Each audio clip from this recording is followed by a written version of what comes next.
son un poquito larguitos, ¿verdad? Y un poquito morosos en cuanto a la doctrina, y que a mí me apena mucho que estemos en el tema porque a veces nos aburre mucha doctrina, ¿verdad?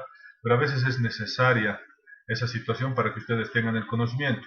Ustedes han visto que, y para los nuevos, estoy tratando de hacer que las interacciones y bueno, los temas estén adecuados a la realidad del procedimiento en específico, que es lo que nos corresponde. Porque ya en las siguientes materias ustedes van a llevar lo que es la práctica, ¿verdad? En la práctica forense. Si no me equivoco, ustedes ya van a poder aplicar los conocimientos que ustedes ya tengan, dependiendo. Ya he coordinado con el doctor Dix, nuestra última práctica va a ser una audiencia de medidas cautelares. Ya no va a ser simplemente un ejercicio que nosotros va a hacer. Esto va a tener un valor en el tema de la calificación como práctica, ¿ya? Va a ser un simulacro, por si acaso. Ojo, mañana tengo una audiencia a las 9 de la mañana, específicamente de resolución de incidentes y excepciones, y posiblemente se lleve la audiencia de medidas cautelares, ¿ya? Les voy a pasar el link al grupo, o si no, escríbanme personalmente para que mañana puedan entrar y puedan escuchar cómo se puede, cómo más o menos se tramita una audiencia de medidas cautelares si es que se lleva a cabo, o una audiencia de incidentes y excepciones, que es muy interesante porque se va a tratar el tema de la jurisdicción y competencia de un juez que ha declinado su competencia, y si vamos a una audiencia de medidas cautelares, por ejemplo, yo voy a tratar de intentar lograr la medida cautelar extrema de la detención preventiva para una persona, ¿verdad? Es muy interesante, se los voy a pasar para que ustedes puedan practicar. Creo que en la anterior semana han entrado Marco y Rafaela a la anterior audiencia, de esa parte no se preocupen, ¿ya? Porque evidentemente la mejor práctica es que vayan a tribunales y se sienten a escuchar, pero hoy en día no podemos porque ya hay prohibición del tribunal. Y si por mi parte puedo darles esa práctica, aunque sea, me puedan escuchar con auriculares, excelente, no hay ningún problema, ¿ya? ¿Se acuerdan algunos de ustedes lo que hemos llevado en la anterior clase? Sí, hemos llevado principios fundamentales del derecho procesal penal, ¿verdad?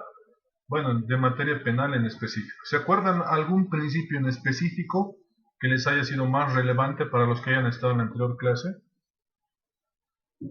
¿O los nuevos tienen algún principio que piensan que es uno de los más importantes dentro del derecho procesal penal? O mejor dicho, dentro del penal. Doctor, Dime. sería la presunción de inocencia. Ya, eso vamos a llevar hoy día, por ejemplo. Para mí es uno de los principios más lindos. Eso lo vamos a llevar hoy día en materia en específico. Haremos una cosa mejor.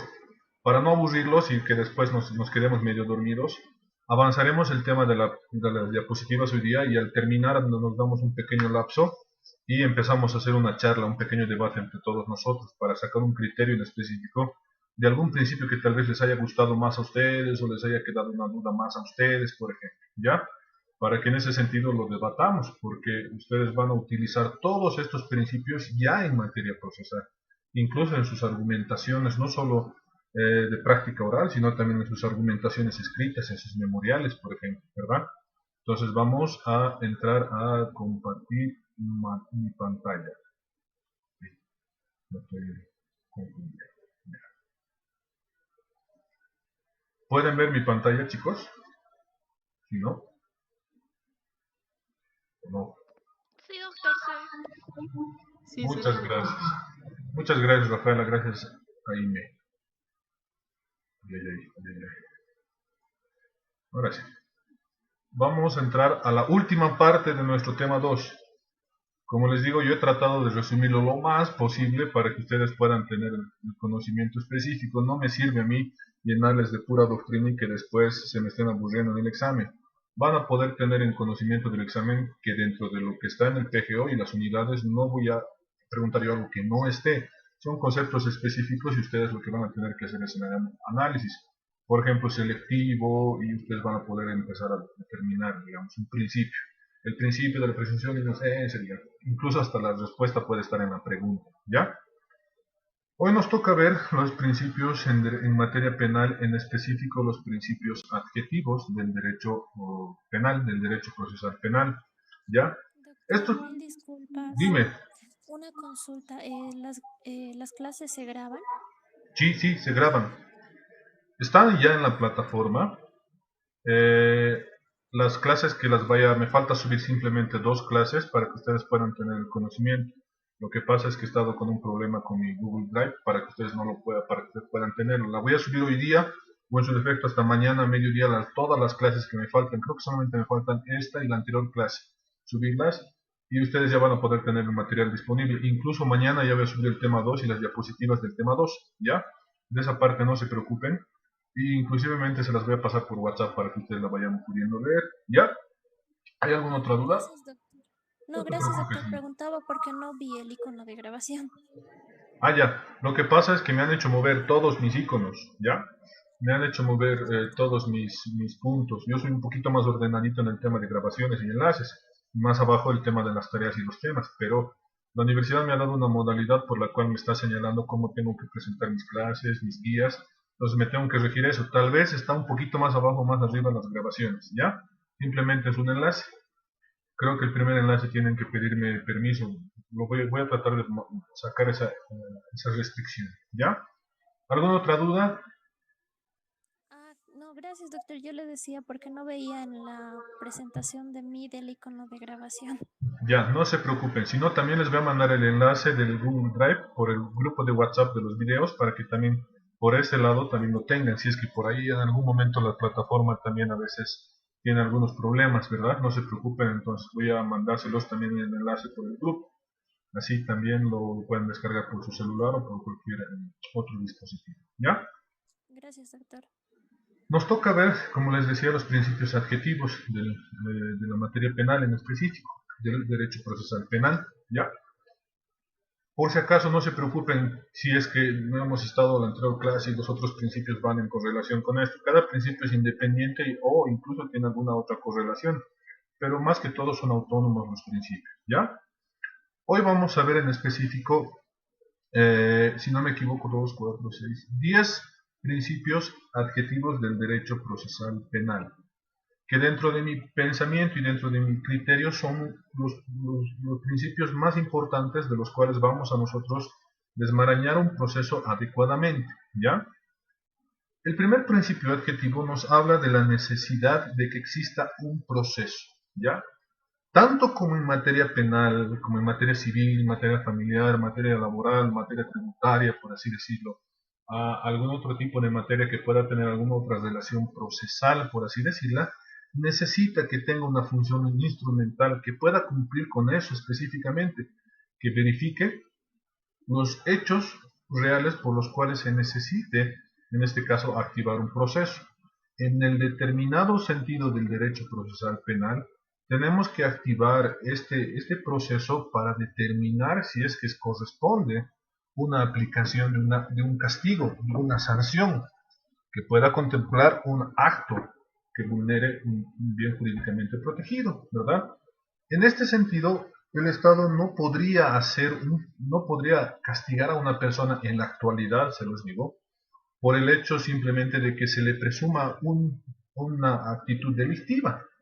El jus punendi del Estado, que ustedes conocen, el Estado tiene el deber de castigar, entonces el Estado tiene la necesidad de generar esta institución, este instituto de proceso, por así decirlo, para poder específicamente dar este elemento propio a este accionar y a esta vulneración de un derecho que está enmarcado en las normas del derecho procesal penal y en específico en nuestro derecho penal, que es el Código Penal, ¿verdad? La necesidad del proceso siempre, como se los he dicho en la anterior clase, va a necesitar de una parte que acuse, para que se pueda activar en este sentido específico el proceso por el cual se va a determinar una situación de una determinada persona, una determinada actitud o un hecho criminal que pueda descubrirse en este sentido, ¿verdad? Les he puesto la querella simplemente como una mención. Específicamente el proceso, que lo vamos a ver más abajo, se va a iniciar por diferentes hechos o diferentes circunstancias que puedan darnos la luz de una posible, en el primer proceso, en la parte inicial, de una posible comisión de un hecho delictuoso o de una infracción a un bien jurídicamente protegido, ¿verdad?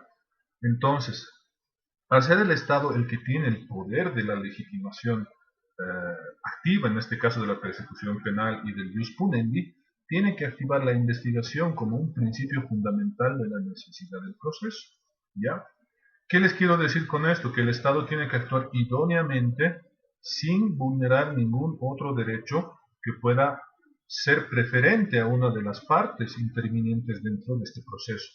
Entonces, es obligación del Estado garantizar este proceso adecuado, oportuno, pronto y eficaz, para que este actuar del Estado o de la persona o de las personas que vayan a intervenir se devele en la realidad y en la verdad material, que vamos a ir hablando más abajo, que es un principio también del derecho procesal penal.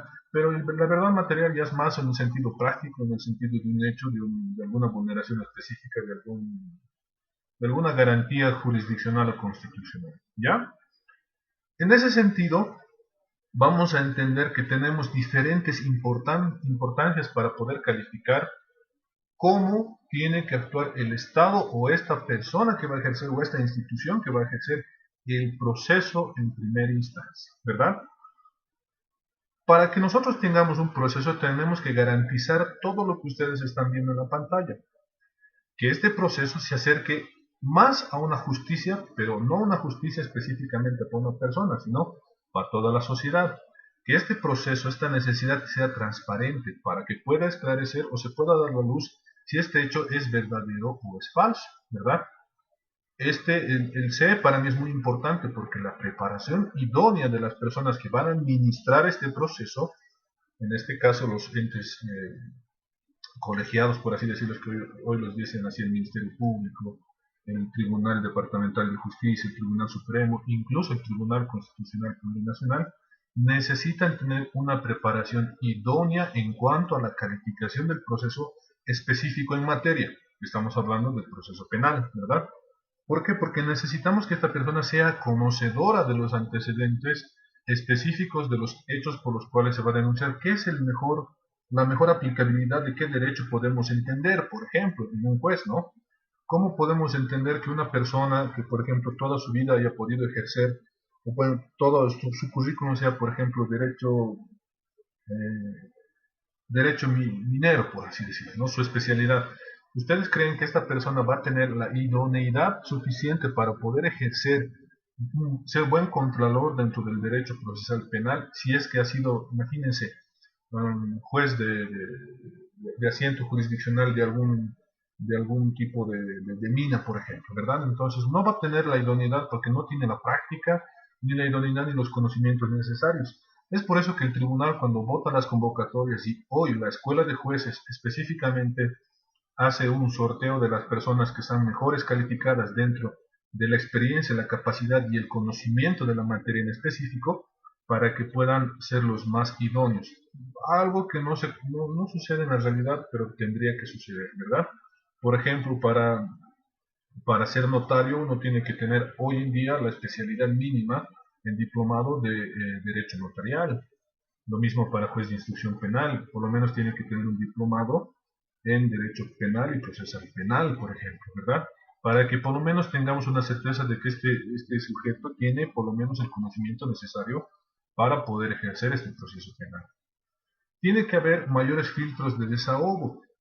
¿En qué me refiero a este sentido? En el que las pruebas puedan ser valoradas idóneamente y que estas pruebas no tengan que ser tan rigurosas en el cuanto de la aplicabilidad y la presentación de las mismas. Hay mucho problema con el tema probatorio, por ejemplo, en nuestro proceso penal. Hay muchos, y eso ya depende del criterio de cada juez de control jurisdiccional. Hay jueces que admiten fotocopias simples, hay otros que no, hay otros que piden que se anuncie dónde se encuentran los originales. Es un problema con el tema de la idoneidad en el tema del valor probatorio, ¿ya? Más claridad en el funcionamiento de las instituciones que procuran una importancia de la justicia, ¿verdad? En este sentido necesitamos que las instituciones develen su organización y el sentido por el cual están siendo encargadas de esta persecución penal o encargadas de este proceso. ¿Por qué? Porque a veces no conocemos, por ejemplo, la organización del Ministerio Público, por ejemplo, ¿verdad? El Ministerio Público tiene una cabeza que viene siendo fiscal general, el fiscal general, los fiscales departamentales, incluso hoy ya hay fiscales disciplinarios, de los fiscales disciplinarios recién se van a lo que hoy ya se han denominado las fiscalías corporativas, ¿no? Fiscalía especializada contra delitos patrimoniales. Cada fiscalía tiene, por ejemplo, su fiscal supervisor, por ejemplo, de la Fiscalía de Patrimoniales, de la Fiscalía de Violencia, tienen un fiscal que los controla a todos los fiscales de esa área, por ejemplo, ¿verdad? Entonces, esa transparencia es la que necesita conocer, por ejemplo, toda la sociedad. Muchas personas desconocen que hay un encargado específicamente de esa división, a quien, por ejemplo, pueden ir a remitir una queja si es que el fiscal está demorando en algún tipo de requerimiento o solicitud, por ejemplo, ¿verdad? La justicia más pronta y expedida, esto es lo que nos lleva al principio de celeridad y inmediatez, ¿ya? Que simplemente nos está pidiendo que no haya tanta mora procesal. Ustedes cuando salgan a la carrera profesional y si van a dedicarse a litigar en el área penal, van a ver que los jueces tienen una carga procesal increíble, ¿verdad? Entonces, no se contempla y tampoco llega a suceder lo que nos dicen plazos procesales, por ejemplo, en algunos temas de apelación o algunas otras situaciones que nos dice, por ejemplo, no es un año, 2 años hasta que llegue la sentencia de Sucre, sino que son días nomás, ¿verdad? Pero la realidad es otra. Más calidad de investigación, por ejemplo, necesitamos no solo que nuestra policía, nuestro ITCUB y nuestro IDIF sean especializados e institucionalizados, sino que necesitamos que estos mismos sean más profesionalizados en el sentido del área, ¿verdad? Evidentemente tenemos muchos peritos o muchos profesionales que son especialistas en su área, pero específicamente tenemos muy poquitos, ¿verdad? Y la verdad, hay muchos que entran y no tienen la experiencia, por ejemplo, de poder fundamentar bien un dictamen pericial en algún otro tipo de materia que, por ejemplo, desconozcan o en algún momento cómo elevar un protocolo, por ejemplo, de algún tipo de levantamiento de indicios materiales, ¿verdad? Y que la justicia se enfoque en un sentido restaurativo. ¿Por qué decimos restaurativo? Porque no solo tiene que encargarse la justicia de reinsertar a la persona a la que se le ha declarado culpable, ¿verdad? Sino que este enfoque restaurativo también tiene que ir para las víctimas y el cese de estos hechos violentos. Ustedes, por ejemplo, están viendo un montón de campañas en la calle de ONGs, institutos, del Ministerio Público, del Tribunal, campañas contra la violencia, ¿verdad? Que están tratando de erradicar, están tratando de decir, se está castigando. Hoy, por ejemplo, está de moda que todas las instituciones voten sus estadísticas de cuántos procesos ha habido y cuántos procesos ha habido resoluciones, ha habido sentencias, los han condenado a la pena máxima. Entonces están tratando de decir que estos delitos no se van a volver a cometer en un enfoque restaurativo social. Como les he dicho en las anteriores clases, no solo de reinserción social para el imputado, porque se supone que la pena que se le da a la persona a la que se le castiga no es pues una pena que le vaya a causar un problema a su dignidad o un problema a su persona como biopsicosocial, como un ser biopsicosocial, sino que esta pena tiene que tener un fin en el que vaya a darnos la luz de que esta persona está reinsertada en la sociedad y que no va a volver a cometer los delitos. Que ustedes saben que eso no sucede, ¿verdad? Muchos que roban, al día siguiente que los liberan, están volviendo a robar. O salen las noticias, ya tenía mucho prontuario, ¿verdad? Nos vamos a ir a los principios judiciales, ¿verdad? Nuestro Estado hoy en día ya forma parte de los valores y principios específicamente del vivir bien, de que nuestra Constitución propaga de una paz social, por ejemplo, ¿verdad? Y específicamente el tribunal se ha adecuado a estos principios y valores generales que han particulado, ¿verdad? Y han votado específicamente principios por los cuales, que son 14 principios si no me equivoco, principios por los cuales rige la justicia ordinaria, ¿ya? Espérenme un ratito, alguien está queriendo ingresar. Ya. ¿Ya? Ustedes están viendo ahí los principios, pero nos vamos a remitir a lo que nos dice la ley, ¿verdad? Porque yo les puedo explicar a lo que yo entiendo de cada uno de ellos y a lo que he interpretado durante todos estos tiempos. La ley 025 nos ha dado muchos principios por los cuales nos tenemos que regir. Los principios que sustentan el órgano judicial son muy diferentes a los principios que están en el artículo, si no me equivoco, 49. Vamos a ir ahorita, ¿verdad? Entre la eficacia de la decisión judicial, por ejemplo, ¿verdad? Que son los principios que ahorita les acabo de decir. Y si ustedes entran al tribunal, a la página del Tribunal Supremo de Justicia, van a encontrar estos principios por los cuales acá está, ¿verdad? Nos están diciendo alrededor de 14 principios, exacto, ¿ya? Nos están diciendo específicamente que estos son los principios esenciales del órgano judicial y de la jurisdicción ordinaria, que van a sustentarse en todo actuar de todo ente jurisdiccional, ¿verdad? Ustedes pueden ver que la transparencia simplemente se va a dirigir a lo que nos supone ofrecer e infligir sin que vaya en contra de lo que nos dice el derecho, ¿verdad? Que sea pertinente, comprensible, fiable, que este acto sea comunicado a las sociedades y no resulte un perjuicio tampoco del derecho a una persona, sino también a toda la sociedad. La oralidad, ustedes lo están leyendo ahí, es que podamos nosotros incluso contradecir de una forma particular o actuar de forma verbal o en contradicción de las partes para que nosotros podamos expresar nuestro punto de opinión respecto a lo que nos concierne dependiendo de una determinada causa, por ejemplo, ¿no? Siempre y cuando esta oralidad de cualquiera de las partes, jueces, Ministerio Público, víctima, imputado, respeten nuestros derechos y garantías, no solo jurisdiccionales, sino también constitucionales, ¿verdad? Ahí está lo que les decía hace rato, el principio de celeridad, ¿verdad? Que traten de garantizar, más allá de la protección de los derechos, traten de ejercer específicamente esa oportunidad que tienen para poder tramitar el proceso de acuerdo a lo que nos dice la ley, pronto y oportuno, o sea, pueda ser rápido o en su defecto esté de acuerdo a lo que nos dicen los plazos, ¿verdad? La probidad.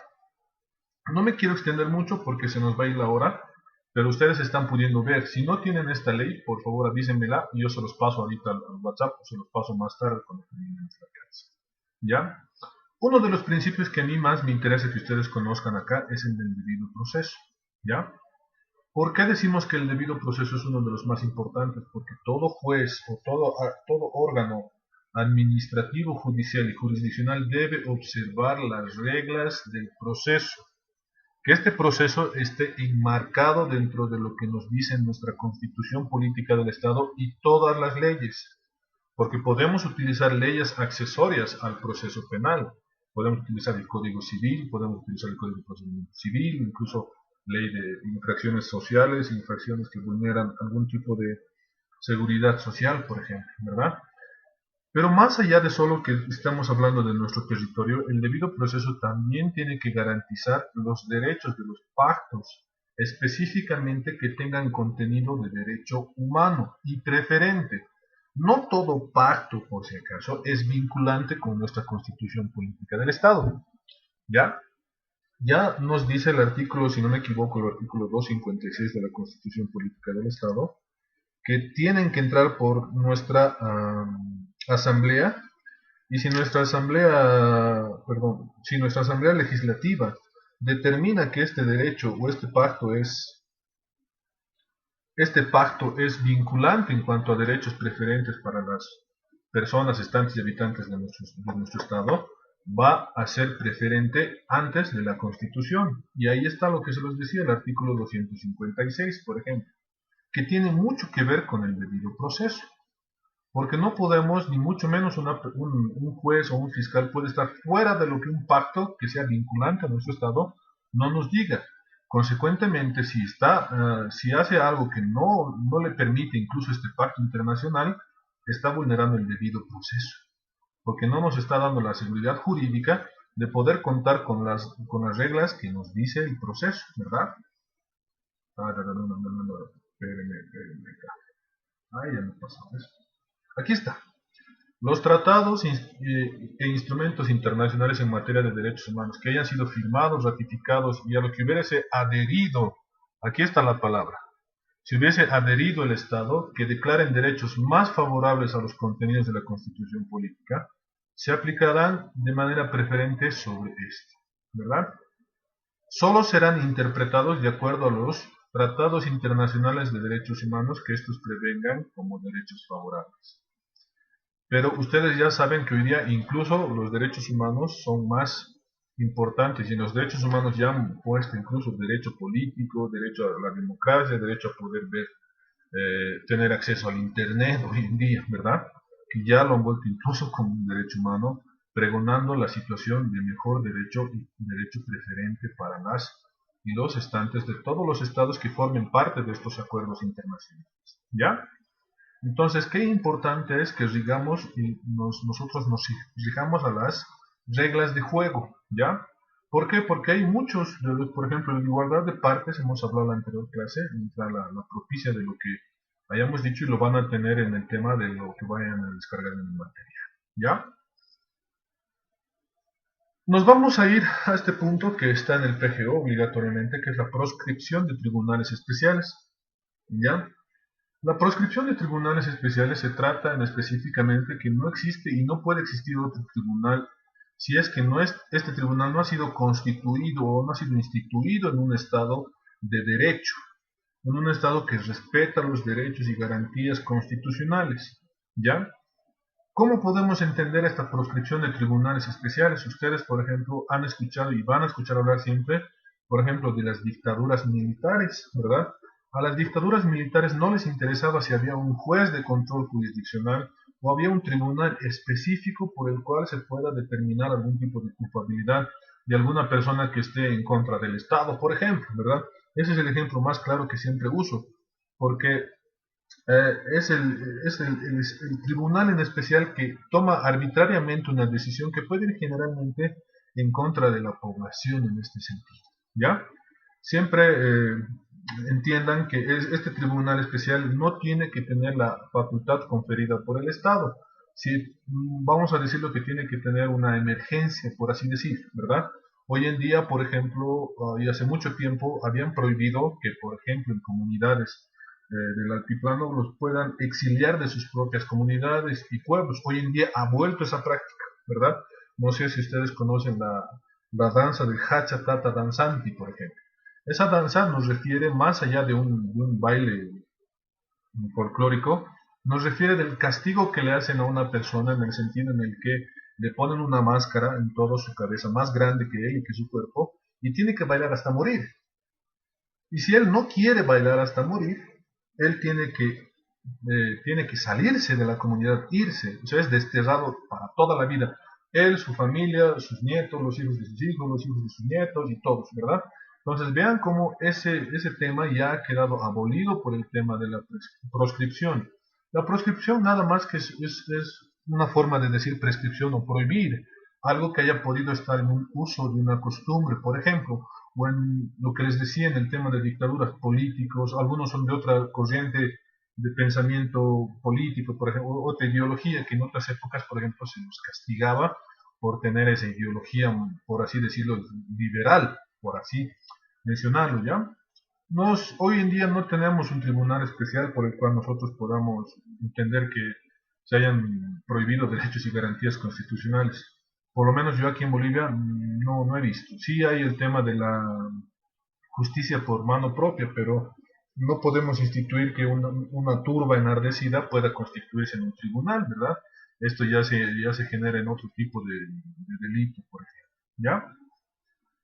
Esto es lo que me interesa que también ustedes se graben en su cabeza porque es lo que vamos a practicar y vamos a llevar mucho en el tema de la audiencia de medidas cautelares, ¿ya?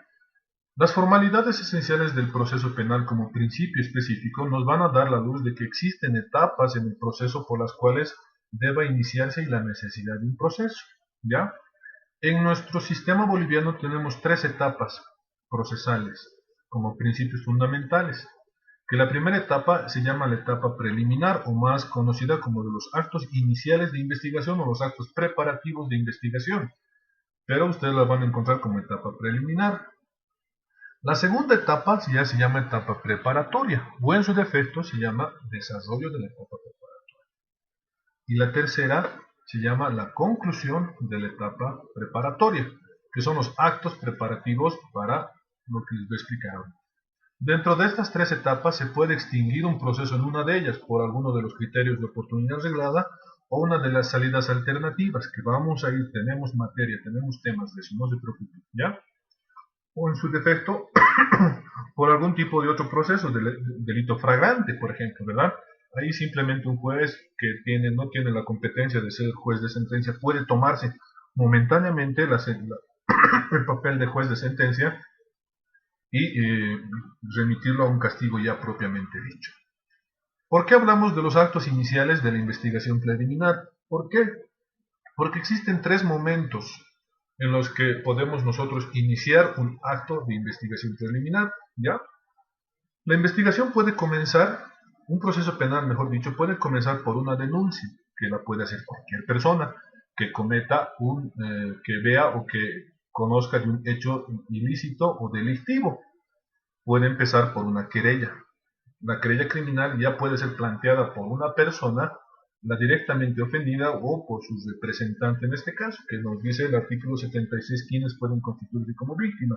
Y el artículo 290 nos dice las formalidades de la querella, ¿ya? Nos dice cómo tenemos que plantear la querella, por ejemplo. Nos vamos a ir al Código Procedimiento Penal. Ahí no, hacemos paso, creo. ¿Ya? Hoy en día ha modificado el tema de la presentación de la querella, ya no se pide ciudadanía digital, correo electrónico, cosa que antes no pedía. ¿Qué pasa con las personas, por ejemplo, de la tercera edad que no tienen correo electrónico y no tienen ciudadanía digital, por ejemplo, ¿verdad?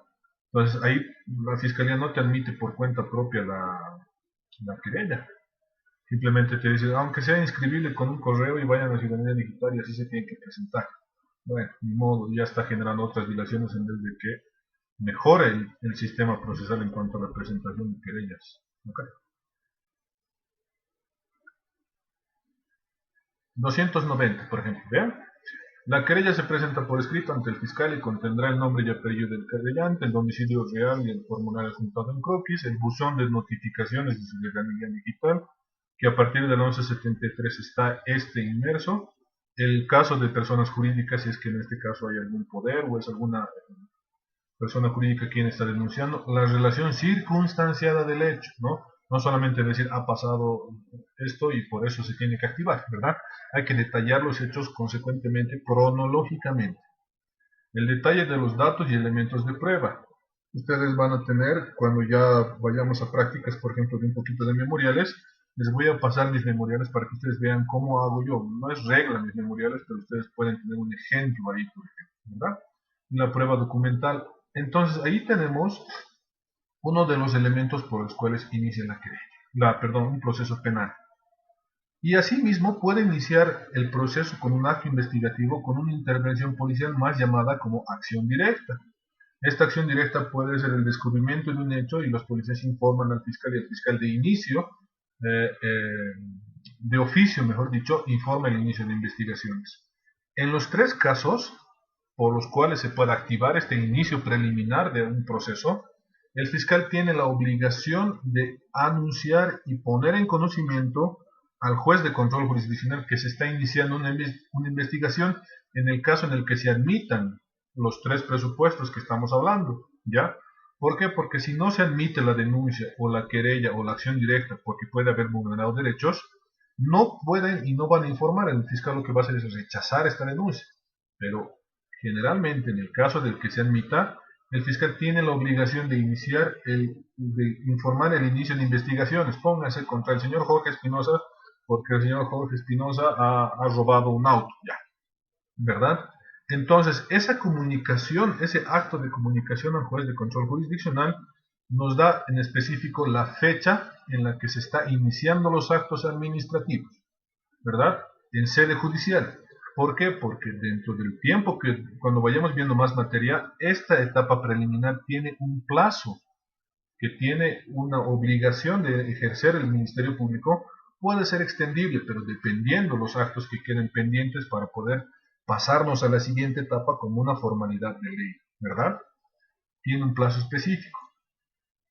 En el supuesto caso que ya se haya vencido la etapa preparatoria y se haya generado los elementos necesarios para poder fundar otra etapa como del desarrollo procesal, que en este caso es la etapa preparatoria, es que se han descubierto los elementos supuestos de una conducta criminal, ¿ya? En este sentido, la etapa preparatoria siempre va a comenzar con la imputación formal, ¿ya? Y la notificación de esta imputación formal genera otras obligaciones y otros derechos y garantías para las partes intervinientes, ¿ya? La imputación formal se le comunica de igual forma al juez de control jurisdiccional que desde ese momento, desde la fecha en la que recibe esta imputación formal, comienza el cómputo de la etapa preparatoria. ¿Ya?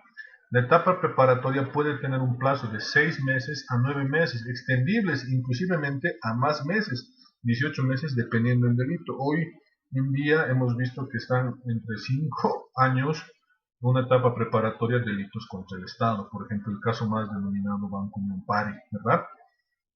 Ese caso lleva 5 años en la etapa preparatoria, ¿verdad? Pero este comunicado le va a ejercer también al imputado y a la víctima generar la forma en la cual se van a empezar a computar y, por ejemplo, activar algún otro tipo de incidentes, de nulidad, siempre y cuando esta imputación no esté conforme a lo que también señala la ley, ¿verdad? Porque la imputación hoy en día y la diferente jurisprudencia nos está diciendo que la imputación tiene que ser objetiva. Ya hay sentencias, antes no se hablaba tanto de la imputación objetiva, que tiene que tener su declaración de hechos, su narración de derechos, su fundamento jurídico específico de los cuales motiva la presunción de la imputación formal, ¿ya? Supuestamente, si vencemos la etapa preparatoria en el elemento en el que prosiguen las formalidades del procedimiento, va a venir la etapa de la conclusión de la etapa preparatoria, más llamada como los actos conclusivos y preparación para el juicio oral, ¿ya? Aquí le tenemos que aumentar juicio oral, como lo van a ver en diferentes libros o en diferentes elementos que ustedes puedan contener, ¿ya? ¿Por qué? Porque el fiscal en este caso, si seguimos correctamente las etapas, el fiscal o en este caso el que se encarga de la acusación va a encontrar los elementos ya de la culpabilidad, ya no de la presunción. Va a decir, tengo la certeza de que esta persona ha cometido este delito por esta y esta prueba, ¿verdad? Pruebas que ya van a dar la luz para que abra a otro, en este caso juez de control jurisdiccional, que en este caso ya no es el mismo de instrucción, sino ya pasa a ser un juzgado o un tribunal de sentencia. El tribunal de sentencia puede ser compuesto, pues puede tener 3 jueces técnicos, uno va a presidir y 2 van a ser técnicos. Y el juzgado de sentencia simplemente es un juez.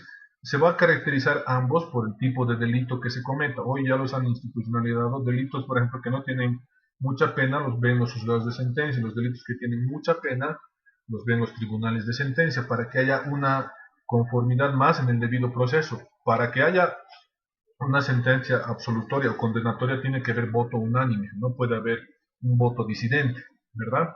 Entonces tendrán que volver a reunirse, tendrán que plantear nulidad de obrados para volver a iniciar el juicio oral propiamente dicho, para volver a tener un voto, en este caso un voto conjunto de inocencia o culpabilidad, por ejemplo, ¿verdad?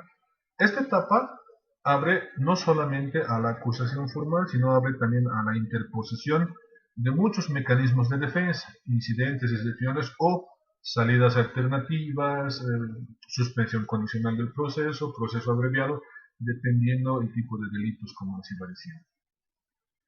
Pero ustedes han visto las formalidades que nos dice la ley y nos dice el Código de Procedimiento Penal. Pero yo les estoy agregando aquí 4 formalidades más que son especiales y específicas, ¿ya? Ninguno de las anteriores 3 formalidades que hemos visto puede ser eficaz si no tiene la notificación o la citación como acto de consecuencia del inicio del procedimiento. Es decir, que los actos que se vayan a celebrar dentro de este proceso penal sean de conocimiento de todos los involucrados, de todas las personas o de las partes o los sujetos procesales que forman parte de este proceso. Falta un acto de comunicación a una de las partes, existe un vicio de nulidad que puede ser subsanable. Vamos a hablar después de vicios subsanables y no subsanables, ¿verdad? Incluso puede haber vicios de nulidad que no son subsanables en cuanto a una notificación. Ustedes si ven y buscan en jurisprudencia legalidad de la notificación, incluso van a poder encontrar si la notificación ha cumplido su cometido, que es de poner en conocimiento estos hechos a alguna de las partes, no es viciada de nulidad, por ejemplo, porque muchos dicen en mi carnet de sufragio está otro domicilio, pero en mi carnet de CEGIP está en otro domicilio. Han procedido a notificar en mi carnet, pero la obligación de cambiar el domicilio es de nosotros. No, el tribunal o el juez no va a suponer que nosotros vivimos en otro lado, pese a que tenemos un carnet diferente, con nuestro sufragio diferente, y qué sé yo, algunos otros métodos diferentes, ¿ya? ¿Tienen alguna duda con estos tres que son para mí muy importantes?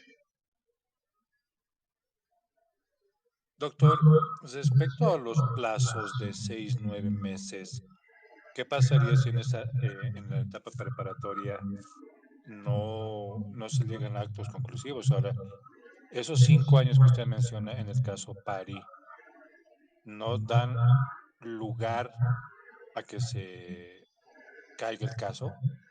Porque es mucho tiempo también, digamos, porque ellos tampoco pueden estar detenidos todo ese tiempo sin el debido proceso. ¿Qué causas trae el incumplimiento a los plazos procesales más que todo? Exacto. Muy buena tu pregunta, Hernán. El incumplimiento a los plazos procesales, por ejemplo, hoy ya con la 1173, faculta a los jueces de control jurisdiccional incluso de dar la libertad inmediata en el caso en el que haya un silencio por parte del ente que tiene la persecución penal, por ejemplo, ¿verdad? Si nos piden 75 días, te pongo en el tema de la detención preventiva, ¿no? Y estos 75 días se cumplen y al día siguiente no hay alguna otra solicitud o algo, tú puedes pedir una cesación a la detención preventiva automáticamente por el hecho de que ya ha vencido el plazo, sin que haya un requerimiento de ampliación, por ejemplo. Antes de que se vence el plazo, la autoridad, en este caso el Ministerio Público, tiene que hacer una solicitud de ampliación o en su defecto fundar una acusación o algún otro sentido. En el sentido, por ejemplo, del Banco Unión, es muy interesante tu pregunta, pero ¿qué pasa?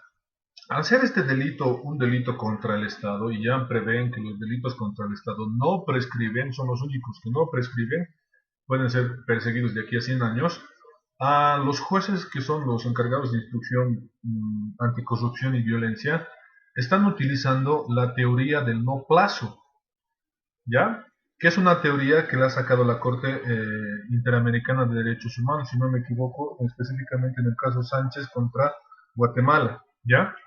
Esta teoría del no plazo no es pues para que el tribunal la use a libre albedrío, por ejemplo, los jueces, en eso tienes razón, da incluso incidentes de nulidad, ¿verdad? Y esta teoría del no plazo específicamente está tratada y está realizada para incidentes y excepciones de extinción de acción penal, por ejemplo.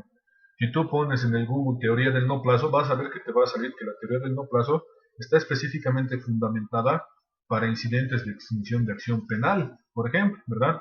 Pero ¿qué pasa? El Estado boliviano, tanto el fiscal y los jueces, se agarran de que el delito no prescribe y que incluso la víctima y el riesgo inminente de que una persona salga libre en el sentido de la detención preventiva pone en riesgo no solamente al Estado, sino a toda la sociedad, por ejemplo, ¿verdad? Porque van a presumir que si ha cometido un delito contra el Estado, fácilmente puede cometer contra la sociedad, ¿verdad? Es un absurdo, es un abuso por parte del Estado en el sentido de generar, por ejemplo, toda esta detención preventiva. Hace un par de meses, hace un par de semanas recién se han hecho las aperturas de las cajas fuertes, por ejemplo. Ha hecho audiencia pública el Ministerio Público y no van a hablar por si acaso de secreto, ¿ya? Pero de todas formas, se ha publicado en el Face, se ha hecho un montón de situaciones. Yo soy abogado específicamente de uno de los imputados, ¿ya? Pero como les digo, es un absurdo. Mi cliente es el único que ahorita tiene cesación a la detención preventiva, pero estamos persiguiendo el permiso de trabajo hace más de 3 años, ¿verdad? No le dan permiso de trabajo porque se han encaprichado simplemente eso. Que se quede en su casa, no hay ningún problema, pero que no le vamos a dar permiso de trabajo porque sigue siendo un riesgo para la sociedad. Los demás, por ejemplo, ustedes van a ver en el Facebook, en las noticias, la esposa, el chofer y no sé quiénes más se han declarado culpables y supuestamente van a salir. Hecho que no es cierto, hay que tener un poco de cuidado con ese tema. Es complicado manejar el tema de los plazos procesales, la ley nos dice, pero los jueces están utilizando específicamente eso, el derecho preferente que tiene el Estado de poder tener una teoría del no plazo, por ejemplo. Esa teoría para mí debería ser descartada porque infringe un montón de derechos humanos más allá de garantizar la investigación de actos pendientes, por ejemplo. En eso tienes razón, genera mucho vicio de nulidad del tema, ¿ya? En un proceso común y corriente faculta a una parte incluso de pedir la acción de libertad. en el caso en el que ya se haya vencido el plazo y no haya alguna resolución o algún fundamento por la parte que acusa. ¿Ya? ¿Tienen alguna otra duda? Doctor, Dime. a ver, sobre el punto que está explicándonos usted, esto de los no cumplimiento de los plazos, ¿sí? Prácticamente que es un tema muy de moda, diría yo, y que con mucha incidencia prácticamente sobre el que está cumpliendo una pena sin sentencia, ¿sí? ¿Por qué se tendrían que dar esta retardación de justicia dentro de los plazos? Y como bien usted dice, el no cumplimiento que el Estado está queriendo avalar, digamos, Ajá. porque desde mi punto de vista, yo le digo, esta situación de la retardación de justicia justamente se da por esa causa, porque es la causa del Estado. ¿Por qué? Porque no provee los jueces necesarios para poder tratar los diferentes casos, entonces se da la carga procesal. Y para dar solución a esta situación, sacan lo que no hace mucho han sacado la amnistía, ¿verdad? Donde se han beneficiado muchos presos, porque justamente es la temática que está tocando usted, porque estaban cumpliendo, estaban cumpliendo penas sin tener una sentencia, ¿verdad? Y eran muchos años los que estaban, entonces han sacado esa solución. Entonces, lo que yo quiero decir es de que el Estado prácticamente ahí tiene una obligación que no la está cumpliendo al 100%, porque no creo que sea el problema de los jueces, ¿verdad, doctor? Tienes mucha razón, Marco. El tema de la retardación de justicia es un tema que no va a acabar nunca. Más allá de que incrementemos más jueces, más allá de que incrementemos más institutos por los cuales se pueda develar, va a seguir sucediendo esto porque no tenemos específicamente la idoneidad de nuestro sistema material o de nuestras personas que administran justicia, ¿verdad? Porque, por ejemplo, en el Ministerio Público tienen la obligación de rotar cada 3 meses. Entonces, imagínate que un fiscal que está conociendo una de estas causas que es tan morosa, se vaya, viene otro y va a tener necesidad de conocer. El caso que les menciono fácilmente en el juzgado tiene alrededor de 464 cuerpos. En la fiscalía tiene más de 679 cuerpos, por ejemplo. Imagínense que un fiscal vaya a revisar todo eso en una semana, imposible, ¿verdad? Entonces hacen lo que humanamente pueden. Y ahí es donde viene la retardación de justicia, ¿verdad? Ahí es donde viene la mora, la dilación, porque, por ejemplo, hay muchos jueces que se declaran o se excusan y va otro juez y otro juez conoce la causa y necesita revisar todo. Imagínate darle a un juez que tiene tanta carga procesal 300 cuerpos, por ejemplo, para que te lea en el tema de una semana porque te plantean incidentes, excepciones, acciones de libertad y te tienes que defender, ¿no? Entonces ahí es donde va nuestro problema, en eso tienes mucha razón, Marco. ¿Estamos bien? ¿Hay alguna otra duda? Doctor, yo tengo una duda. Dime, Rafael. Pasa si en caso, bueno, en la etapa preparatoria el imputado se acoge al procedimiento abreviado, pero aún hay actuados que no se han realizado por parte del asignado al caso? Ya. En el caso en el de la etapa preparatoria, si el imputado se somete a proceso abreviado y este proceso abreviado es aceptado por el fiscal y aceptado por la parte afectada, los actos pendientes o los actos posteriores a que puedan existir o en su defecto que el investigador no haya hecho todavía, ya quedan pendientes, ya no se van a realizar porque se va a hacer una salida alternativa por un proceso abreviado y a esta persona se le va a condenar por qué sé yo, se ha pedido el mínimo, por ejemplo, ¿verdad? Entonces los actos pendientes ya no tienen razón de ser, ya incluso si por ejemplo después de la audiencia de salida alternativa por el proceso abreviado, el investigador presenta otros elementos de prueba, por ejemplo, estos mismos ya no tienen fuerza legal, ya no valen, porque ya pueden incluso haber ejecutoriado esta sentencia de proceso abreviado para que el que está solicitando esto empiece a cumplir su pena o empiece a cumplir las circunstancias que se le han puesto, por ejemplo, ¿verdad? Entonces, ahí vos ves que, por ejemplo, puede existir una demora, ¿no? En el tema del investigador, y es lo que sucede siempre. A los investigadores hay que corretearlos para que hagan los actos investigativos, ¿verdad? Pero ya pondría fin si es que llegase a ejecutoriarse la sentencia o la resolución de un proceso abreviado.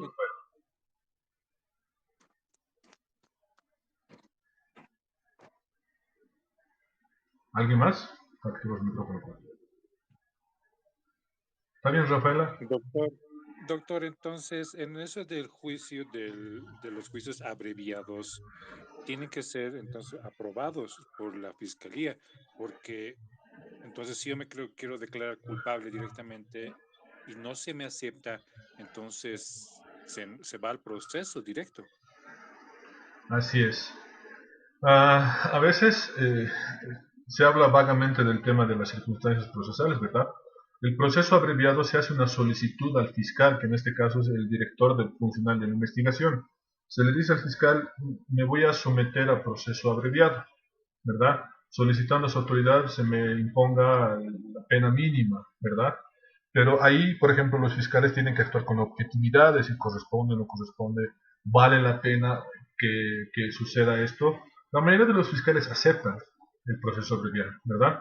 Porque es un resumen del proceso, le informan al juez de control jurisdiccional, el juez de control jurisdiccional puede emitir sentencia y puede homologar esa sentencia o la solicitud de proceso abreviado. Pero el fiscal tiene la obligación de poner en conocimiento de la parte afectada, de la víctima, ¿ya? Y la víctima también tiene que manifestar su conformidad, ¿ya? En el sentido en el que diga, bueno, perfecto, acepto el proceso abreviado y que se hagan los trámites de rigor. Una de las condiciones del proceso abreviado, por ejemplo, que a veces no está mucho en libros y mucho en doctrina, es la reparación integral de los daños causados, por ejemplo, ¿verdad? Si una persona dice, yo me quiero someter a proceso abreviado porque ya he reparado los daños causados, ya perfecto. Entonces, ahí hay una condición excepcional en el que incluso aunque el fiscal rechace, la parte interesada puede plantear una excepción, ¿verdad? O una apelación a eso, y el juez de control puede ver que este proceso es más beneficioso para las partes, ¿verdad? Si es que se han cumplido ciertas condiciones, por ejemplo. Porque a veces es fácil hablar de proceso abreviado, por ejemplo, pero las condiciones son las que nos van a determinar las circunstancias de este proceso abreviado, por ejemplo, ¿verdad? Siempre tiene que mediar alguna circunstancia. Lo que les decía, una reparación de daño o alguna solicitud de que se va a reparar el daño a futuro, por ejemplo, ¿verdad? Para que tengan ese conocimiento ustedes.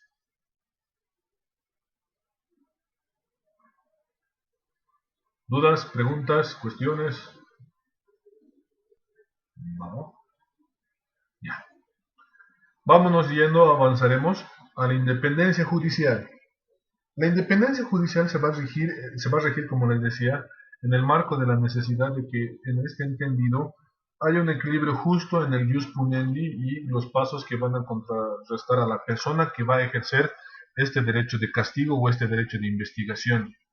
Ya nos decía Montesquieu que tiene que haber una separación de poderes para que se pueda garantizar una independencia judicial, no solo en el tema procesal penal, sino también en otras materias que corresponden a la sociedad en cuanto a la aplicabilidad de derechos y garantías, ¿verdad? La independencia judicial se va a regir en el artículo 12 de la Constitución Política del Estado, que nos está señalando y nos dice, no sé si los mareo cuando me voy a mi Constitución, pero vamos a tratar de moverme. Ya. Uy, se va a cerrar mi computadora. No, no se va a cerrar. Al artículo 12 hemos dicho, ¿verdad? Aquí está. El Estado se organiza en una estructura pública a través del órgano legislativo, ejecutivo, judicial y electoral. El Estado garantiza la independencia y separación, coordinación y cooperación entre estos órganos. ¿Esto qué nos quiere decir? Que la parte encargada de velar el proceso penal, que es lo que nos interesa a nosotros, no puede estar sometida a otro órgano estatal. Ustedes ya han entendido y seguramente han debido llevar en derecho penal, en derecho constitucional, ¿por qué se constituye un Estado en órganos? Viene de una teoría alemana que genera que un Estado, un país, es como un cuerpo humano, que dependiendo de la funcionalidad de todos sus órganos correctos va a funcionar bien, ¿verdad? Entonces, por eso Ningún órgano puede estar superstite a otro órgano, en este caso el órgano judicial no puede depender de otro, más allá que del órgano ejecutivo quien nos va a emitir las leyes, pero ningún otro órgano electoral, perdón, el ejecutivo puede intervenir en franca supremacía de ningún órgano, es decir, que este órgano judicial tiene esta independencia de igualdad de poderes. Por eso hemos hablado en la anterior clase del juez natural. Este juez natural tiene que respetar la imparcialidad y la seguridad jurídica en cuanto al debido proceso. Ya hemos visto sus principios de la justicia ordinaria, por ejemplo. Estos tienen que ser respetados como sea. Como ustedes ven las denuncias, ¿no? Que este juez es de tal partido, o este juez es amiguito del tal, que el presidente del tribunal o le ha dicho a este juez. Entonces, ahí sucede que hay una controversia de independencia judicial, por ejemplo, ¿verdad? Ustedes han debido llevar en derecho procesal constitucional, sí, en derecho procesal constitucional, la calidad que tienen, por ejemplo, nuestros jueces. Nuestros jueces, si bien tenemos una creación de salas constitucionales y jueces y tribunales y jueces constitucionales, siguen conociendo causas de acciones de defensa constitucional, jueces, por ejemplo, de familia, de ejecución penal, y por ejemplo estos jueces que tienen una materia en específico que es de ejecución penal o instrucción penal, por un cierto momento se salen de su cargo en su independencia judicial y conocen, se vuelven contralores de derechos y garantías constitucionales y van a decidir sobre la controversia constitucional en ese momento, ¿verdad? Ustedes conocen el tema del juez natural y lo han de llevar en derecho procesal constitucional con seguridad, y si no lo han llevado, por favor avísenme. Vamos a tratar de ver cómo hacer los pasos a esa situación. Eso lo ha dicho Fixamudio, por ejemplo, ¿verdad? Entre los sistemas constitucionales.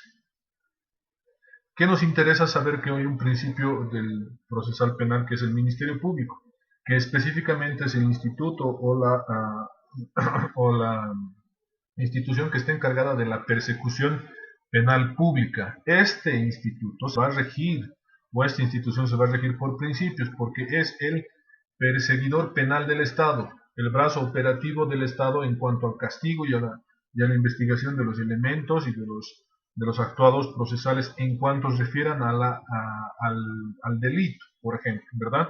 Este es el que tiene la dirección funcional. ¿Por qué decimos dirección funcional? Porque la dirección funcional va a ejercer una persona y va a dirigir, en este caso, al órgano investigativo, que puede ser la policía boliviana, es diferente en otros países. La policía boliviana le va a decir qué es lo que tiene que hacer, le da unas directrices al investigador para empezar a seguir el caso. En casos de violencia, le dice al investigador, te estoy dando las medidas de protección, tu obligación es notificar a las partes. Antes de notificar a la víctima, le tienes que notificar al que está siendo sindicado, por ejemplo, ¿verdad?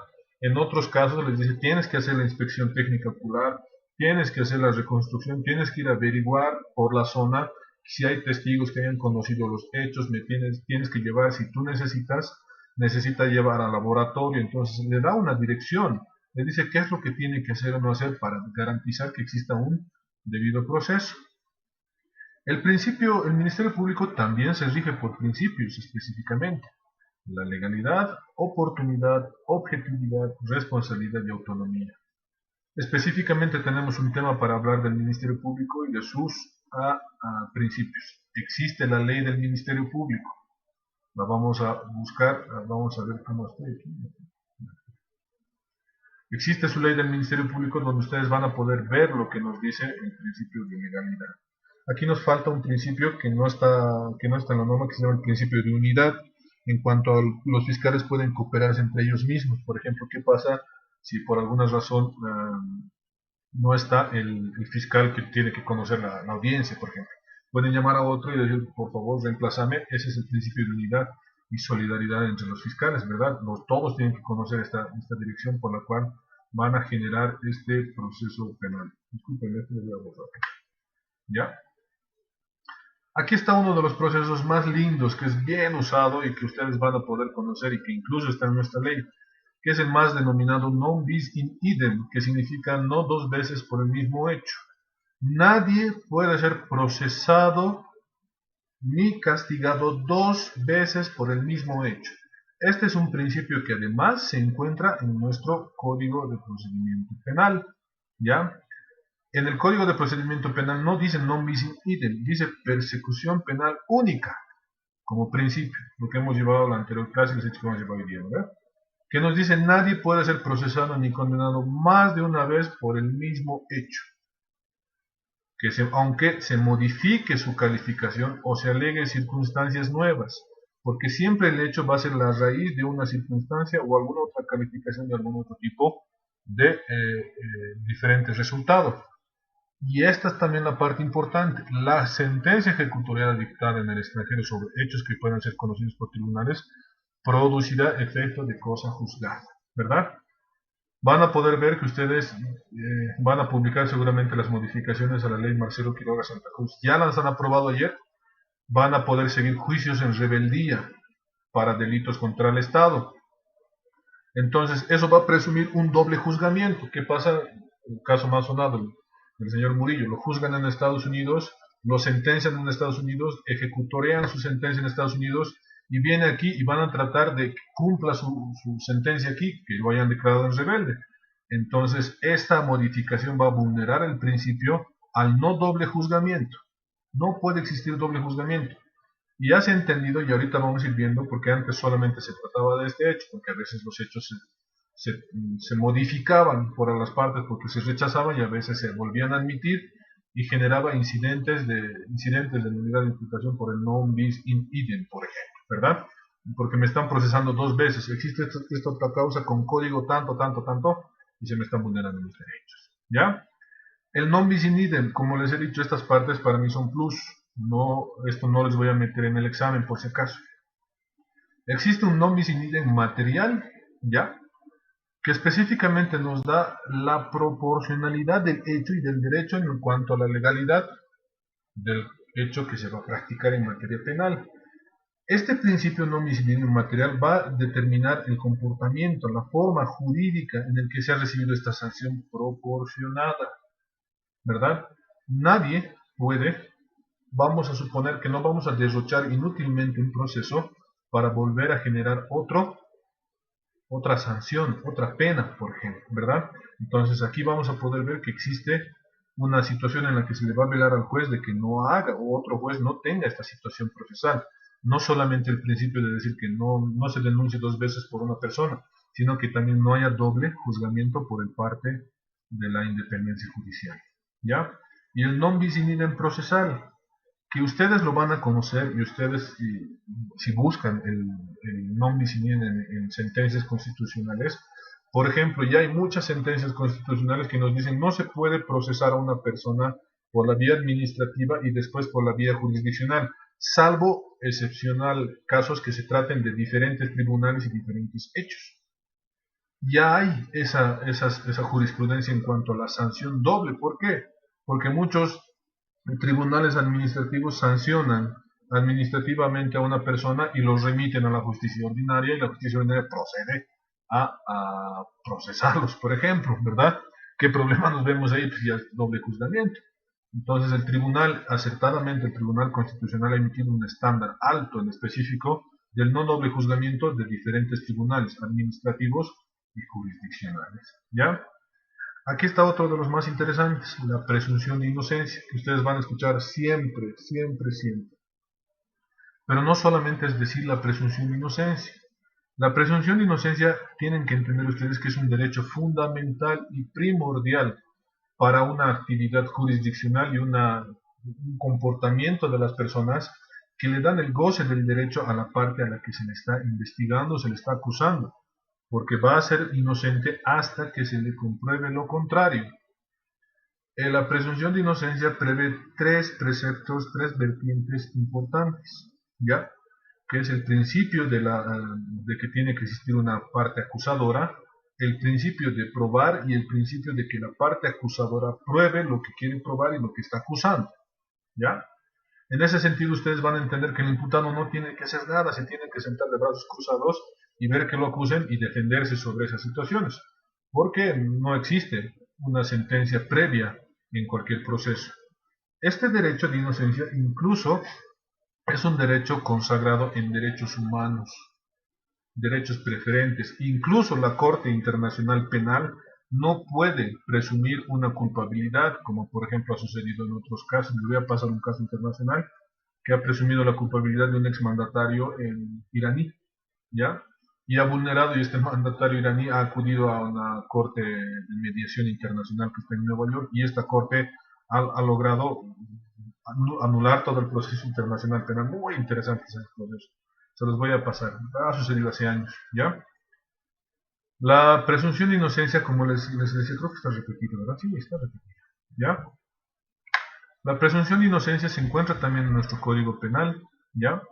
Como un derecho, con nuestro Código de Procedimiento Penal, como uno de los principios de derechos, garantías y constitucionales enmarcados.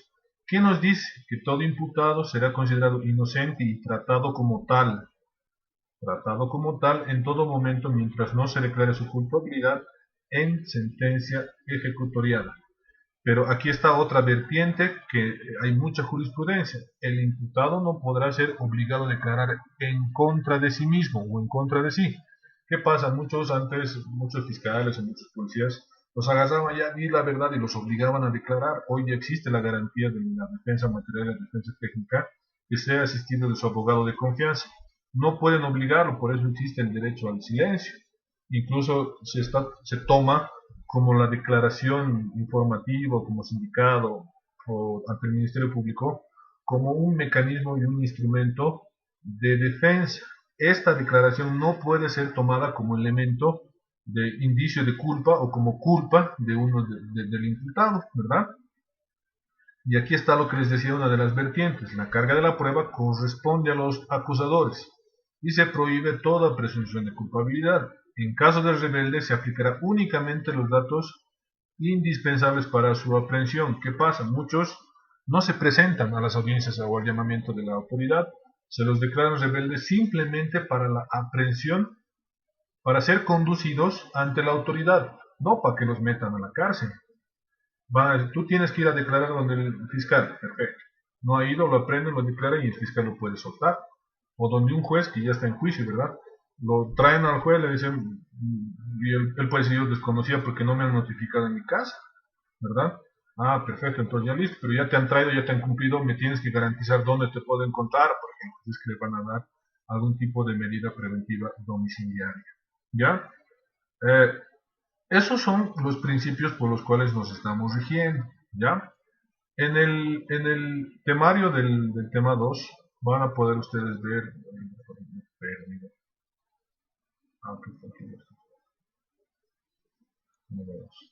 hay dos presupuestos que son para mí repetidos, ¿ya?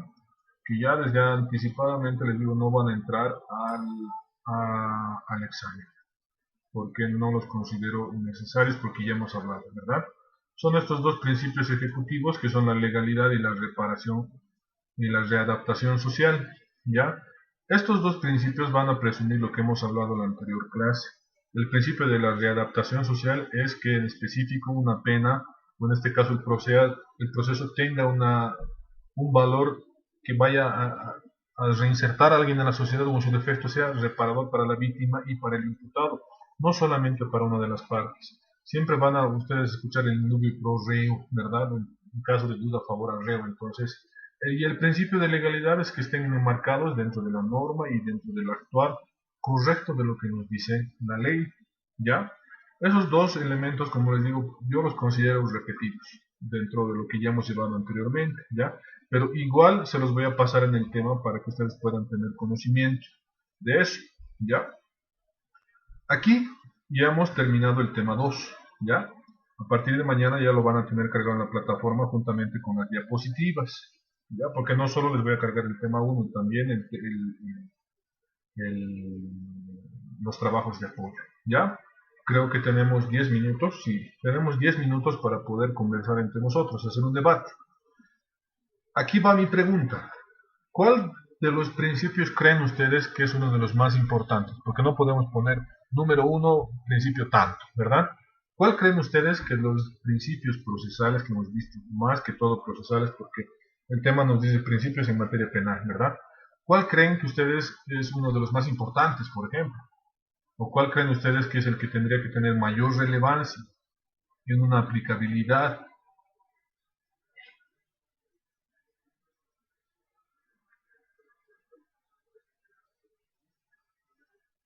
Nadie. Doctor, Dime, Marco. a ver, yo desde mi punto de análisis considero de que el principio más importante que hoy en día incluso nuestra justicia está siendo, ¿cómo le puedo decir? De repente el término correcto no es violado, pero no están dando cumplimiento de acuerdo a lo que estipula la normativa como tal, como principio, ¿no? Es al debido proceso, ¿verdad? Porque estamos viendo que se están violando muchos derechos de las personas que están sometidas a un juicio. Entonces, esa parte yo creo nos debe llamar la atención y yo considero que es uno de los principios que debemos tenerlo muy claro y presente. Excelente, Marco. Bien, muy buena tu intervención porque me he olvidado, quería decirles algo muy bien. Respecto a los principios, recuerden ustedes siempre, ya sea que vayan a salir a la práctica procesal penal o vayan a salir a la práctica procesal en otra materia. Siempre acuérdense que la vulneración a un principio constitucional o jurisdiccional se denomina violación de un principio o derecho constitucional o garantía jurisdiccional y se fundamenta como un agravio. El agravio es una afectación directa, un acto que está afectando propiamente un derecho garantizado y una constitución. La constitución y las leyes, no se olviden, porque ustedes en algún momento, si van a ser abogados litigantes o van a ser abogados de alguna institución o abogados corporativos, siempre van a tener la necesidad de fundamentar.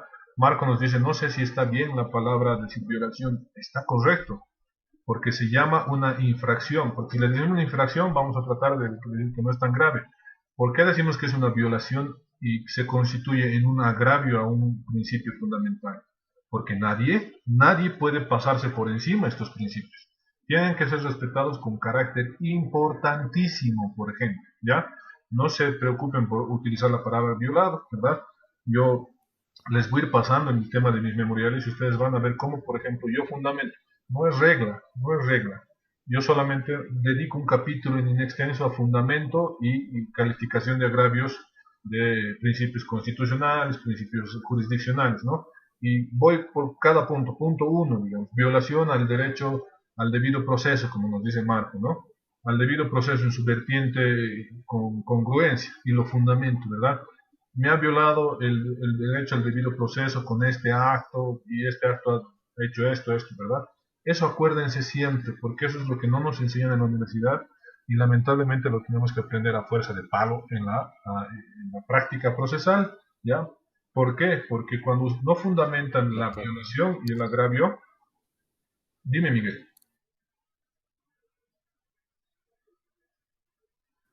no. Sí o no, doctor. Ahora, cuando finalice voy a intervenir. Ya, más bien muchas gracias. Cuando no fundamentan lo que les decía, el agravio y la violación propia a ese principio que pueden enunciar en cualquier materia procesal, cualquier juez va a decir no nos ha fundamentado el agravio o el acto propio de la violación a este principio o a este derecho constitucional. Ahí ustedes van a ver que van a rechazar, como no ha habido fundamentación de agravio, si no nos ha dicho cuál es el acto propio, se rechaza el incidente o el planteamiento de vulneración de agravios. Ahora sí, dime Miguel. Sí, buenas noches, doctor. Referente a la pregunta que usted hizo, creo que desde mi punto de vista, o sea, querer categorizar los principios no, no viene al caso, ¿no? Porque creo que los principios prácticamente son la base de cualquier teoría, cualquier ponencia que tenga. No podemos ver que es uno más importante que otro. Me parece que todos tienen la misma importancia. Lógicamente, en el tema de planteamiento de una ponencia, uno sí, en ese caso sí podría relevar uno u otro para un planteamiento, pero sin embargo considero que todos tienen la misma importancia, doctor. Excelente, eso es lo que les decía. No podemos poner el número uno a un principio. No podemos calificar, este es el primero, ¿verdad? Cada uno tiene su importancia y cada uno tiene su forma de ser y ha nacido al mundo legal por una consecuencia, por un otro tipo de acto vulneratorio, ¿verdad? Pero en específico hay algunos que se rigen y se deben regir de pleno derecho, ¿verdad? Por ejemplo, el debido proceso. Porque no vamos a poder alegar una presunción de inocencia siempre y cuando no se nos vulnere, ¿verdad? Pero ¿qué pasa si el acto de un juez vulnera directamente el debido proceso? Que si yo no nos han notificado con un acto procesal, que era muy importante, que puede generar una nulidad, por ejemplo. Ahí ya nos han vulnerado el debido proceso, nos han vulnerado el tema de las funciones procesales, el tema de la seguridad jurídica, por ejemplo, te das cuenta, ¿no? Sin necesidad de vulnerarnos el principio de inocencia, por ejemplo, ¿verdad? Entonces ahí no es que yo estoy queriendo categorizar a los principios, sino que van a haber unos de mayor relevancia y otros que van a tener siempre y cuando haya una vulneración de vida, una vulneración en un acto propio, ¿ya? ¿Tienen alguna pregunta, dudas? Resolveremos ahorita que tenemos todavía tiempito. Doctor, Doctor, doctor, una consulta. ¿Quién primero? Levante la mano. yo Pritz. Ya, Andrea. Doctor, respecto a lo que mencionó de la presunción de inocencia, habló de 3 preceptos. Por favor, ¿lo puedes repetir? Ya, no te preocupes. Gracias. El principio de la presunción de inocencia tiene 3 vertientes. Que haya una parte que acusa, que hayan pruebas que puedan fundamentar la acusación y que el acusador fundamente las pruebas con las cuales se está acusando. Es decir, que la carga de la prueba y el fin de que no se vulnere el principio de inocencia tiene que tener un carácter meramente bajo el principio acusatorio, ¿ya? Se los voy a pasar la sentencia constitucional y la sentencia de derechos humanos que le da esas 3 vertientes al principio de inocencia, ¿verdad? Que mientras no existan esas 3 vertientes no puede existir proceso, por ejemplo, ¿verdad? Porque no se están respetando el debido proceso y consecuentemente la presunción de inocencia. Eso se los voy a pasar a ustedes para que tengan el conocimiento ustedes, ¿ya? Porque prácticamente lo que nosotros tenemos que conocer o lo que deberíamos haber conocido es que el principio de presunción de inocencia es que nadie puede ser declarado culpable sin juicio ni proceso propio y que el principio de inocencia inclusivemente es hasta dictada la sentencia y esta no sea ejecutoriada, por ejemplo, ¿verdad? Esa es la teoría, ese es el concepto, pero yo necesito que ustedes conozcan esto, salgan un poquito más con pies de plomo a la práctica, por ejemplo, ¿verdad? Que es lo que estoy tratando de hacer, que podamos nosotros conocer más allá de la técnica procesal, la argumentación procesal, ¿ya? ¿Alguna duda? Hernán, creo que querías hablar. Sí, mi pregunta era lo siguiente. A la vulneración de derechos humanos y garantías constitucionales, ¿qué rol cumpliría o qué cumple, o si es que no cumple, esta cuestión de la Defensoría del Pueblo? Si es que tiene alguna tuición, algún tipo de competencia. Claro, es importante el rol que juega en cuanto solo a derechos humanos la Defensoría del Pueblo, pero la Defensoría del Pueblo no puede emitir, por así decirte, un criterio sobre algún tipo de vulneración. Simplemente la Defensoría del Pueblo puede emitir un informe o como se llama comúnmente en derechos humanos, un dictamen de una vulneración de derechos humanos, ¿verdad? La Defensoría del Pueblo es la institución encargada por el correcto respeto de las normas constitucionales y los derechos fundamentales del pueblo, como así lo dice, ¿verdad? Y está en la Constitución Política del Estado. Incluso la Defensoría del Pueblo puede acudir a instancias internacionales denunciando esta vulneración de los derechos humanos, ¿verdad? Con este dictamen o este informe. Lo que ha sucedido anteayer, por ejemplo, ¿verdad? Han dado lectura a un informe sobre vulneración de derechos humanos en los hechos de Sencate y Sacaba, ¿verdad? Nos han dicho que se ha procedido a violar derechos humanos, se han tomado rehenes, han secuestrado personas.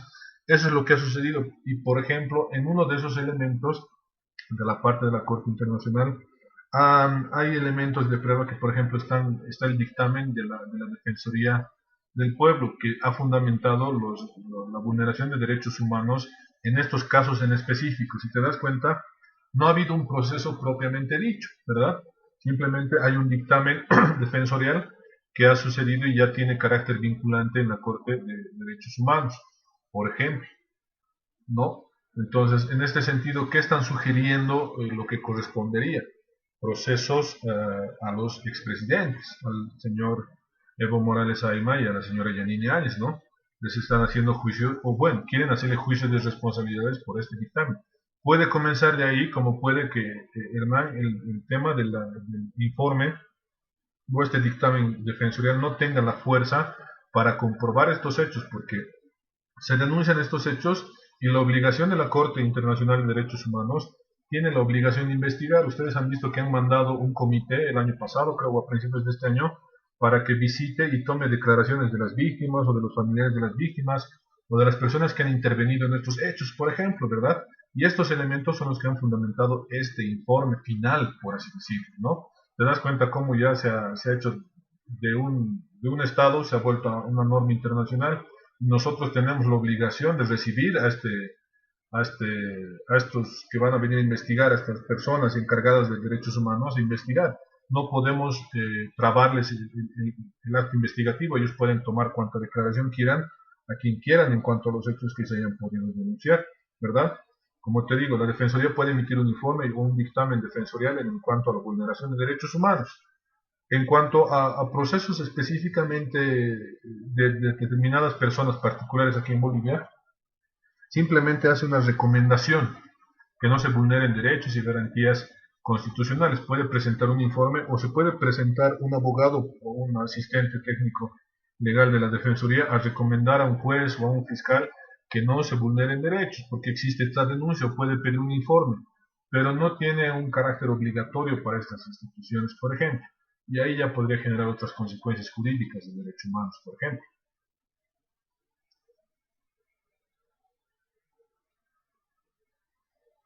¿Alguna... ¿De qué, hermano? ¿Alguna duda? Doctor. Dime. Doctor, una consulta. En base al principio que nos ha explicado, ¿no?, sobre nadie puede ser procesado más de 2 veces por el mismo hecho o delito.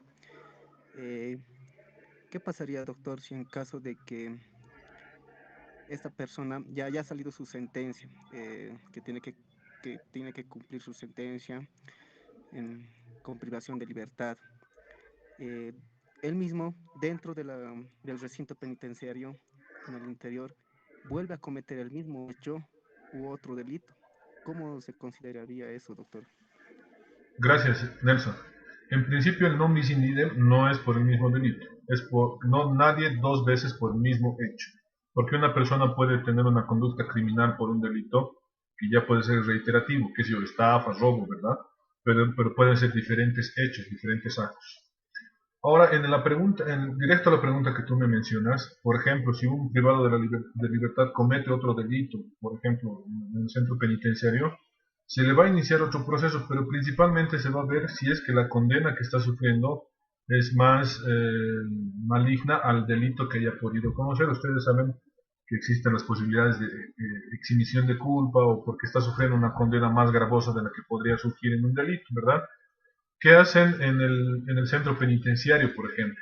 Cuando hay un delito, los castigan, los llevan a Muralla. De Muralla hacen un informe el gobernador y los remiten al juez, que está conociendo el de ejecución, y el de ejecución tiene la obligación de denunciar. Remitir al Ministerio Público, por ejemplo, si corresponde. Si corresponde al Ministerio Público, el Ministerio Público iniciará otra vez investigaciones y hará nuevamente un proceso.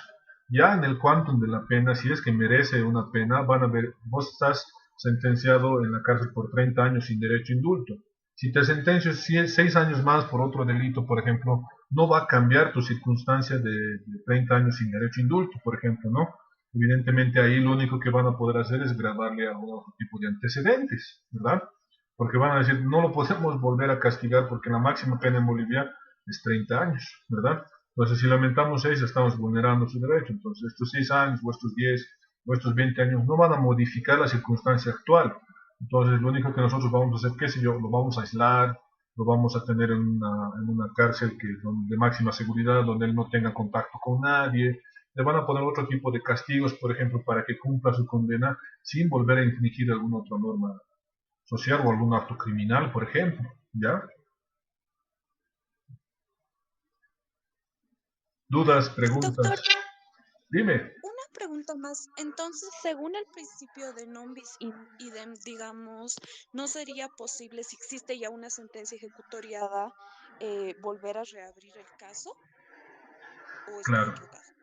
Pero los casos, cuando existen sentencia ejecutoriada, se pueden reabrir por solamente dos circunstancias, ¿no ve? Se pueden reabrir por la revisión extraordinaria de la sentencia, que en este caso puede haber vulnerado algún derecho humano, o en el específico que el descubrimiento de un hecho nuevo que nos dé la luz de que no se haya podido cometer el delito o se haya cometido otro tipo de delito, ¿verdad? Y este recién va a ir a una revisión extraordinaria. Pero esto no va a significar un doble juzgamiento, ¿verdad? Porque para que exista una vulneración al principio de non bis in idem, tiene que haber dos procesos por un mismo hecho. Puede ser el mismo juez o puede ser el mismo fiscal. No tienen que procesar a una persona dos veces por el mismo acto que ha cometido. Pero en este caso, si existiera alguna revisión de la sentencia ejecutoriada, que puede suceder, no he visto muchos casos aquí en Bolivia, pero que podría suceder por algún descubrimiento de un hecho, que dé luz que este hecho no se haya podido cometer y los elementos hayan sido falsos, introducidos como pruebas para declarar al culpable, se declara la nulidad, ¿no? Inclusivemente, si le vuelven a activar otro proceso por el mismo hecho, aunque se haya declarado nulo, ahí pueden activar el non bis in idem, por ejemplo, ¿verdad? Porque el proceso ya es nulo de pleno derecho, no pueden volver a activar por el mismo hecho, por las mismas pruebas, ¿verdad? Si hay una revisión extraordinaria de sentencia en el caso en el que ya esté ejecutoriada, por ejemplo, ¿verdad? Esos dos preceptos únicamente, pero esos dos no te van a dar la luz de que se vulnere el non bis in idem, por ejemplo. En tu pregunta simplemente va a ser el tema de que no lo vuelvan a procesar en el caso en el que se declare nulo, por ejemplo, el proceso, Rafael. Uy, ¿quién se nos ha salido? Creo que la Mari, ¿no? Ya. ¿Tienen alguna duda? ¿Pregunta?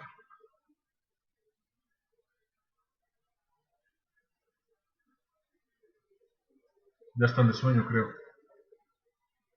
Mentira. ¿Ya? Chicos, les agradezco por su atención. Hoy ya somos un poquito más. Ya mañana van a tener el tema 2 para que lo vayan leyendo. Hasta el tema 4 es nuestro examen, nuestro primer parcial. No se preocupen, no se asusten, como les digo, no soy tan malo como parezco, ¿verdad? Pero es prácticamente lo que está en el tema, lo que va a entrar en el examen. Dudas, preguntas, sugerencias, por favor, tienen el grupo, tienen mi número, por favor, escríbanme, háganmelas y yo con todo gusto les voy a responder, ¿ya?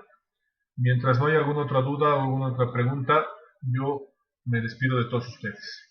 Que tengan una muy buena noche, un buen fin de semana y les deseo que estén tranquilos. Gracias, doctor. Chao, chicos. Cuídense, por Doctor, favor. buenas noches. Chao, chao. Hasta luego, doctor. Buenas noches. Chao, chao. Cuídense.